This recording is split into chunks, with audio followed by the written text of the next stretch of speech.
আমার প্রিয় পশ্চিমবঙ্গের জন্মদিবস অর্থাৎ পশ্চিমবঙ্গ দিবস। আজ এই দিবসে আমি একটা কবিতা পাঠ করে শোনাচ্ছি। কবিতার নাম পশ্চিমবঙ্গ আমার মা, কবি প্রদীপ কুণ্ডুর লেখা। বাংলা আমার মাতৃভাষা, বঙ্গ আমার মা, ভালোবাসার রক্ত মোদের করি না তুলনা। স্বাধীনতায় গর্জে ওঠাই আমরা প্রথম সারি, দিল্লি যদি হৃদয় হয় আমরা দেশের নারী।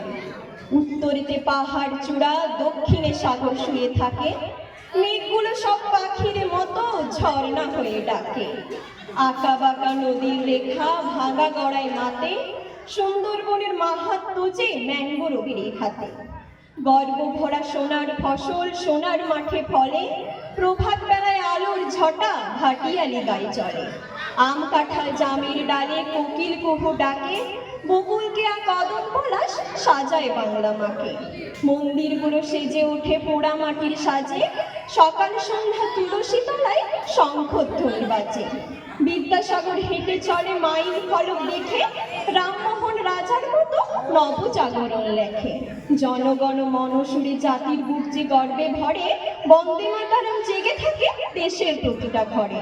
প্রথম নোবেল মহাদেশে এক বাঙালি কবি আনে, ভানু সিংহের প্রতি শ্রদ্ধা সদাই বিশ্ববাসীর প্রাণে। মাতঙ্গিনীর বীর গাথা, রক্তের দাম স্বাধীনতা, ক্ষুদিরাম ফাঁসির মঞ্চে নেতাজি যেন সতর্কতা। উদিত রবি হেতায় কবু যায় না অস্ত্র চলে, ইতিহাসের পাতায় পাতায় পশ্চিমবঙ্গ কথা বলে। Thank you.